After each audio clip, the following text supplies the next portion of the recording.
Quanta pacienza dai retratos, quanta costanza amamos, que sgrafa in insieme. Quasi che aperta la porta, e siga che torna con la luna storta, ma che si trasprese e al chiosco di violine.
Inoculación, porque de l'altre queremos tu. Qua c'è chi vive la cioccolata spessa, poi c'è il sciure che mi fa del messa. Qua c'è chi vive il punto mes, forse gli arriva a fare la riva stessa. Non il punto mes. No, nessuno. Non è vero. Allora chiedo al reparto Astel. Astel, avete lì dei? Avete i tolitri di punto mes, no? Non sa neanche cos'è. Il Marta della serie cos'è? Polpette? Il punto mes.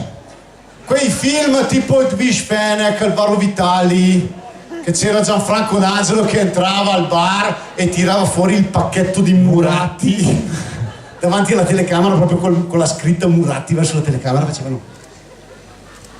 E dietro c'era il cartello bevete punte mes. Non ve lo ricordate?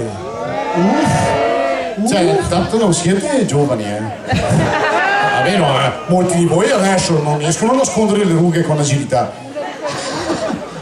Il punte mes, anche se voi mi prendete in giro perché dite che è una roba dell'anteguerra, è più che mai attuale e oserei dire di più. Il punte mes viene usato per fare il Negroni, mi sembra. Punte mes?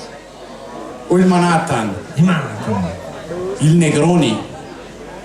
Ma al posto del Martini Rosso. Come alternativa? Al posto del Martini Rosso metti dentro il punte mes e te fa stesso. Quindi i miei tatti belli che si ignoranza. Ritornello. Quanta pazienza da caventratus, quanta costanza c'è il schifo mai caramelle. Quasi chi riga perché la porta, chi si va chi torna con la mia storta, ma te ci da porta, resta la morta, la si chi stai.